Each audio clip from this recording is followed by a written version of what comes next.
So let's go over the Crimson Card really quick. Full disclosure, I got it, and I'm testing it out, and I'm going to kind of show you guys the pros and the cons of it. I don't think there's really very many cons. Mostly pros, so far anyway. So let's go over. I mean, free instant payouts, that's a great pro. Every time you end a dash, you get deposit in your bank, in basically a bank account. So the 2% cash back on gas is not really a super pro. Most of us have credit cards. Easily we get that or more. So, and no monthly fee. I mean, that's hopefully not. And no credit check. And I hope not. It's really just a bank account. And they know us pretty well already. So it was pretty easy to sign up. But I went straight to Google. And obviously the number one pro is instant access to earnings. You just get paid immediately after every dash. So I could see how, for a lot of people, if you're in a pinch and maybe you need to make like a car payment or an insurance payment or pay your electric bill, you can just go earn that money. It goes into your bank account. You could pay that off right away, and right away. So, but like I said, fuel and or electric vehicle perks, they're not really perks. We all hopefully get at least 2% cash back on any decent credit card we have. So that's not really a great one. But the next one, fee-free ATMs, is kind of a plus. I can see how people want to get cash out all the time. The problem is, right after I signed up, they sent me an email. It said effective March 1st of this year, you can only do that 8 times in a calendar month. And then after that, they add $250 fee for a MoneyPass ATM, which basically, if you have a 7-Eleven around, you can get free money. Only now, I guess, 8 times a calendar month, starting on March 1st. So that's kind of bunk. But and then the next one is cash deposits. I'm never going to deposit cash into this account.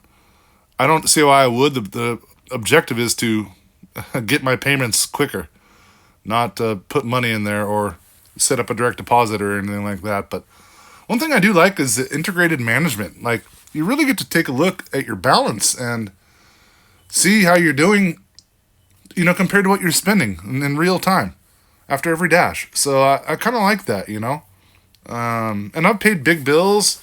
I've made a payment through my debit card or my bank to pay off my credit card statement for the month. So it's worked, and bought gas too. So the drawbacks and the cons: support dependency. So this is actually, I didn't think this was going to be true, but I was waiting to get my physical card so I could call the number on the back of the card to see if I could get to the bank. It's Starion Bank, but I couldn't. When I started dialing it in, it was DoorDash support. So you really do, I guess, depend on DoorDash for, support and managing your stuff. But if there's money on your card or in your account, I'm pretty sure, even if something goes horribly wrong with DoorDash, you can get your money. So I wouldn't worry about that. It's really not a con. Just go. I mean, hopefully you have your account numbers saved, or go to an ATM and withdraw all the money and just have cash. So the second drawback of the con was gas station holds. This is not a good con, to be honest. I mean, gas station holds happen everywhere. I recently did go to a place nearby, and I wanted to see what the hold was and if it would go through. And it was $43, filled up my tank, and it went right through. It says temporary authorization, but my authorization was only for the price I paid for gas. So, but I've been traveling before, and I understand there's a place in between here and Southern California where I visit. I stay at a hotel there, and I think it's a Valero. They will ding you $150 authorization every time. So, but on a credit card, you don't really care too much. But on a card like this, I guess you would care. But it's not card dependent. It's gas station dependent. So that's really not a con on the card. Even when I'm in California, near my parents, I go to a Vaughn's. It's a grocery store. They have the cheapest gas. $75 hold every time, no matter what card you're using. So I don't really buy into that too much. And then the last one is potential for issues. While many love it, some dashers report stress or issues with getting full payouts compared to direct deposit. I don't understand how that can happen because they deposit the money in your account after every dash. You can always just go use your money right after that, instantly. It's available. So the cons list is really not that good. And the pros list, there's some of those that aren't really that great of pros, but basically you're just getting a bank account and you're getting paid instantly when you work for DoorDash or when you deliver for DoorDash. So really don't see a problem with anything going on here. And as far as security goes, I mean, DoorDash is pretty secure.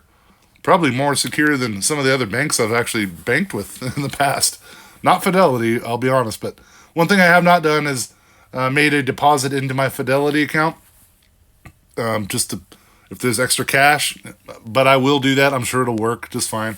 Just a bank account and a routing number, and the funds are available. So I'm not going to recommend this, but I'm not going to debunk this either. I think it's a viable bank account that, just call it like a tiny side bank account. It really can be helpful to Dashers and anyone in a crunch sometimes, especially as well. So I'll keep updating, but I really don't have to. I kind of know how it works. So I just wanted to kind of give you guys some advice on if you're looking into this. There's some pretty horrific videos out there that, trust me, they'll put the fear in you. I mean, fear drives views, but I wouldn't fear this at all. So hope you guys are doing well. Finally got this video out, and I'll talk to you guys soon. Peace out.